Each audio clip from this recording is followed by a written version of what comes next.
disclosure, I did actually perform an operatic piece in high school. So the teacher that I had at the time suggested that for her final recital that I sing a duet with this guy named Stewie Diamond. Anybody who knows Stewie? Yeah. Really? Anyway.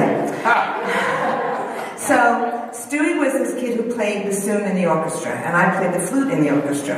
And he was 2 years older than I was, so I never spoke to him. I didn't really know him. He was kind of cute, and I thought, you know, I had my brain was always full of opera and romance and majesty and love and throwing yourself in the river. So I had all this stuff going on inside me. I told you I was an unusual kid.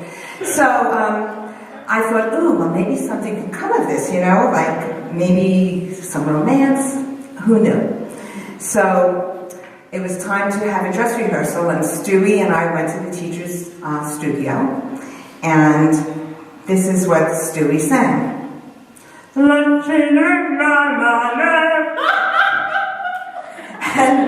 I thought, oh, like kind of Kermit the Froggy, and that kind of dashed my hopes. I said, you know what, there's nothing not happening. No romance and no musical relationship. That was a failure as a music experience. But in high school, I did actually have a couple of boyfriends, and the first one that I had was named Hank. And Hank played the bass in the orchestra, and as I mentioned, I played the flute, so opposite sides, strings, woodwinds. And we went out for a couple of months, but then, as you often do in high school, we broke up. And we tried to avoid each other because it's really awkward. You know, if we happened to run into each other in the hall, it was like, so anyway, we tried to avoid each other.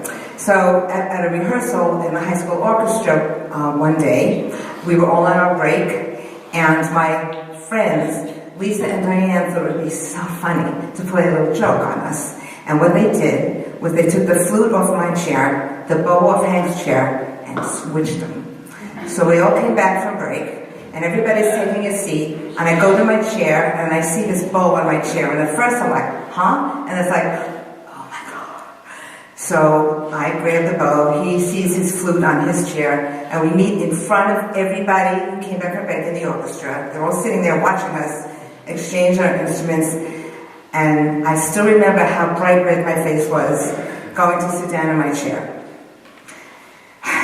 Well, I did date a few other guys after that, and I got over it.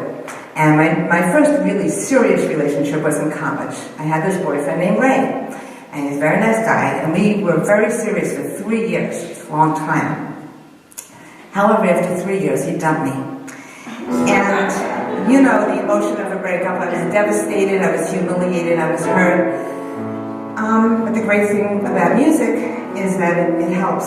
And I would say that there is no one who expresses emotions better than Stephen Sondheim.